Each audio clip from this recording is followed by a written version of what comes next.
Today we are here to explore a theme of utmost importance as it entails the future of beloved city Hong Kong and its place in the world trade landscape.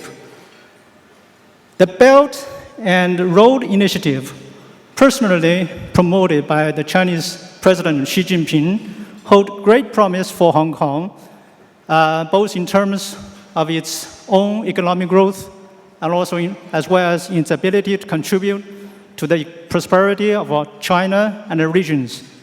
But the question is, how do we get there? China had already announced more than 1,400 transportation and infrastructure contracted projects. In September alone, the National Development and Reform Council, or the NDRC, had approved a total of 19 projects, which are worth 320 billion renminbi. The sheer scale of the Belt and Road Initiative means it will be a driving force for the global economy in the foreseeable future. As Hong Kong has, for many decades, played a significant role in the global economy, I believe our expertise in trade and logistics, financial services, professional services, as well as tourism, hospitality, and retail can play an important role in supporting China's grand plan.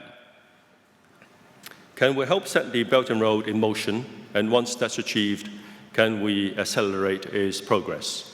I believe we can. I think we have what it takes, starting with the high degree of openness that characterizes Hong Kong. That includes, of course, our economy, which has been consistently recognized as the freest in the world. We are also open because people and businesses from other parts of the world with widely different cultures and values find us welcoming. Hong Kong is surely the only city in the world where both English and Chinese are official languages, and more important, widely used. Also, we are the only city in the whole of China where universities and many high schools use English as the teaching medium. I urge you to find your place in Hong Kong, the Belt and Road's fast lane. You and I, and all of us, can take part in this once-in-a-lifetime journey if we seize the opportunity today. I'm confident that it will be both worthy and rewarding for all concerned. Thank you.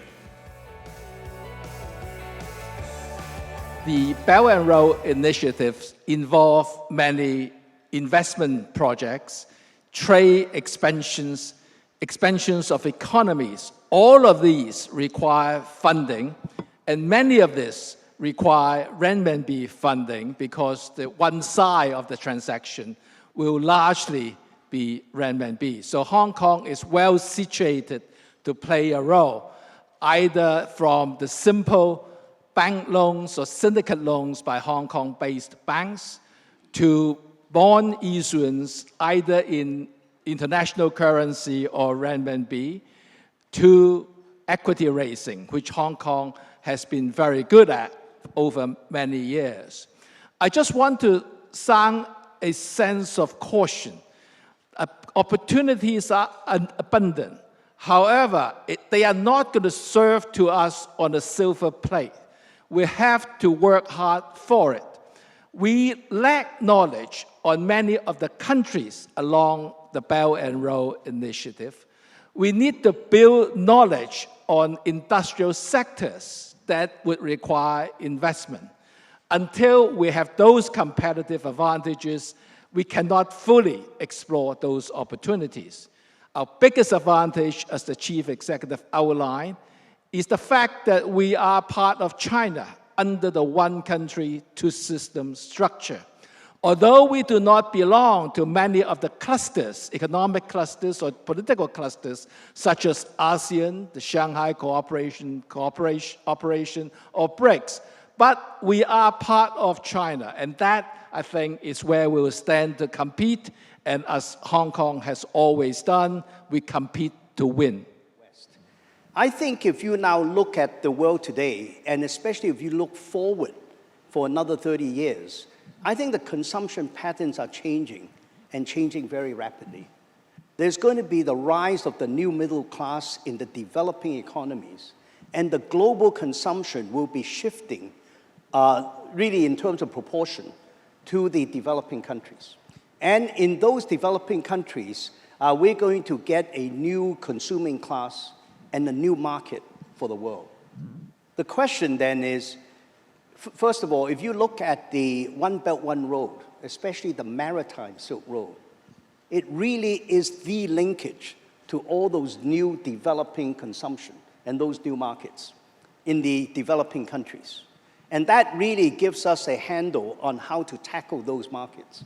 And then if you look at Hong Kong's super connector role, I think we need to now figure out, in addition to holding on to our traditional OECD markets, if you would, the developed markets, how do we now tap into the new markets and really get really an important role in terms of the supply chain orchestrators to tackle those new markets?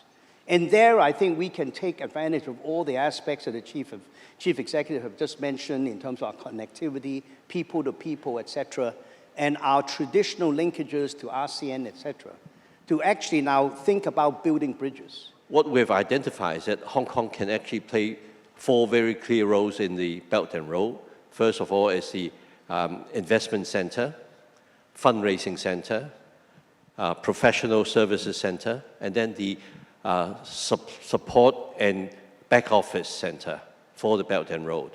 And also, we recognize that it's 65 countries with different cultures, different ways of doing things, different legal systems.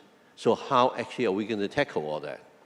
So what we believe we should do for Hong Kong is that we should become the hub for the Belt and Road. And the first thing to start is how do we provide the information? So the TDC, in the very near future, we're going to launch a website, a portal, beltandroad.com. And we're going to provide all the information on the 65 countries. And hopefully in the future, we can identify the investment opportunities and then package them, integrate them, so that the world can get involved. Because this is not a project that China or any one company can undertake on their own. It's a scheme that's going to change the world if it's successfully implemented. And I believe it will be. So I think we in Hong Kong, this is a once-in-a-lifetime opportunity. I think we must put our act together. I think one of the key takeaways I have from the Chief Executive's speech is the concept of the super connector. I think super connector is so highly critical for what we can provide here in Hong Kong.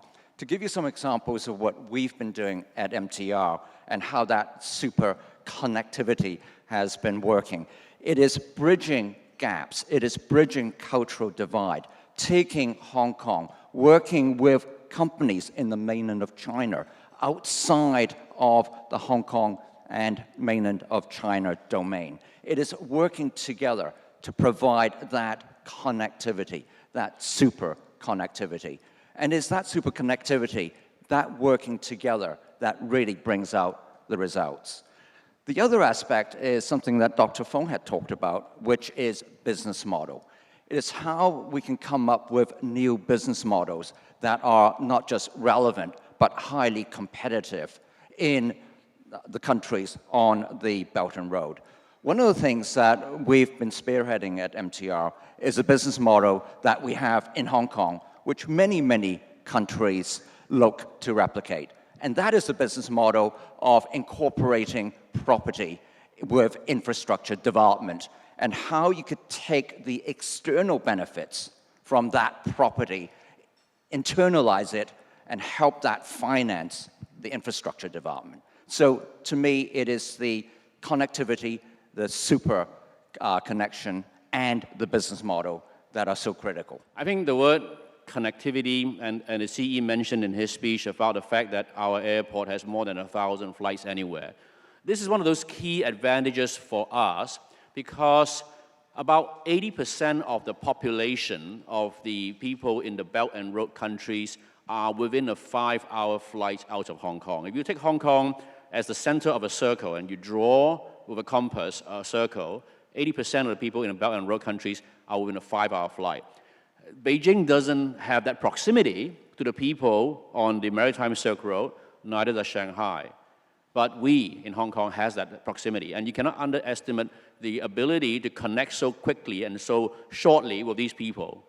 Secondly, other than, as CK mentioned, financing and financiers will have a big role, a lot of other people in services will have that role too, because a lot of these projects will involve contracts, the law, the legal system, adjudication. Maybe sometimes when there are arguments, there's going to be arbitration. Well, Hong Kong is a major international arbitration center. There will be a lot of design. There'll be a lot of technology work. You might create new apps, new portals, new platforms.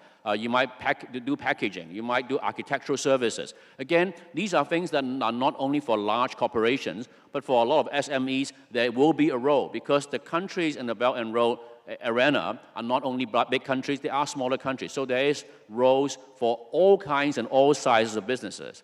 And as the investment goes into these countries, there will be a trickle down of that money into their economies. So even if you're not in the engineering or infrastructure or financing arenas, Hong Kong SMEs will be able to tap into the consumption money that becomes available in these countries as the trickle down from infrastructure development reaches the pockets of the average citizen in those countries. So there is a massive multiplier effect, and the fact that we are right in the middle of it all, and the fact that we are part of China, and yet we are very international and distinct parts of China, with a, I think, strong history of legal settlements and legal systems and an arbitration center.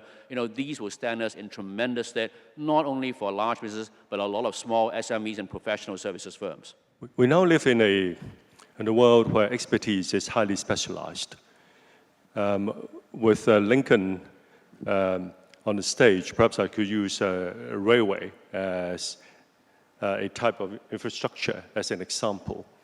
While Hong Kong may not have the best expertise in building railways or making high-speed trains, we definitely have one of the best expertise in managing railways, and also in making use of the airspace and the real estate value created by building stations. Airspace above stations, and also making best use of real estate value created above railway stations. When I was in London last week, I visited the Crossrail, which is the biggest infrastructure project being built in the whole of Europe. It's a new railway that is over 110 kilometers long, to be fully open in the year 2019. Guess who's managing it? MTRC.